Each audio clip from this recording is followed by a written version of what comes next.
Hi, I'm Mike Demke from Amerifirst Financial, and I'm here with Nick Giles, Keller Williams, and we are doing a little video segment where on video 2 we're going to talk a little bit about interest rates.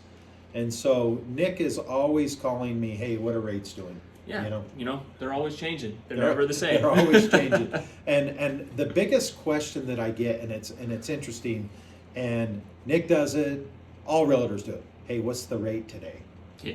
And I kind of always just chuckle because there are so many things that go into pricing rates that it's just not a question you can answer. I mean, how long is the loan? Is it 30 year? Is it 15 year? Is it 20 year? How much money are they putting down? What is their FICO score? What is their debt to income ratio? What is their loan amount? So every single thing that I talked about affects what that rate is, Right. And not only to add to more complication, as volatile as rates have been, we may see rate changes 2 to 3 times a day, based on what the bond market's doing. And so one of the things I want to talk about is really, we talked a little bit in video 1 about advertising and fear, and I'm seeing a lot of newscasts. So I saw a newscast on Channel 10, I saw some advertisement from a lender on KTAR, and You hear it on the radio all the time. On the radio. And so they use a fear tactic that the Fed has just come out and they've announced that there's going to be 7 rate increases over the next year. So if you are buying a home, you better get in now because rates are going up. And so one of the things I really want our customers to understand is what happens when the Fed raises interest rates. Because in everybody's mind, they think, oh no, mortgage rates are going to go up. But in reality, it's the opposite of that. So when the Fed announces that rates are going to go up, what they're talking about is the prime rate. It's what the banks charge people to loan money. So we're talking about cars, RVs, credit cards, personal loans, that kind of stuff. That's what we're talking about on the rate. The reason the Feds raise rates are because to curb inflation. We've heard all this stuff in the news, all this inflation and so forth.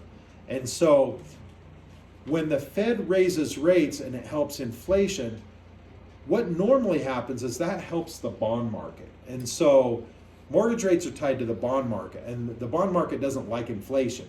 So when the Feds raise rates and it helps inflation, normally what happens is mortgage rates go down. Yep. So I just wanted to let everybody to know this one little message. Look, don't worry about rate at all, because rates are rates. You're not going to get yesterday's rates. No. So if you heard that there was a rate in the 2s yesterday, it doesn't matter because you're going to pay whatever today's rate is. And so here's a good example of that. And I'm just going to use a quick example on rate, why it doesn't matter. I had a client the other day that putting 10% down on a property, the rate was 4%, now it's 4.5%. Well, what that translated it into is his payment went up about $80 a month. Well, over 6 months, that's $480, okay?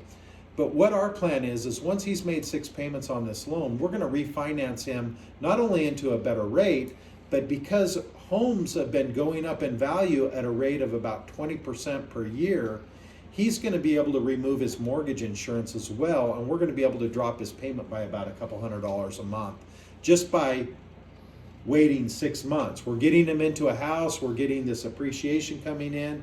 Yeah, it's going to cost him $480 over the next 6 months, but in the end, we're going to drop his payment by $200. $480 ain't too bad.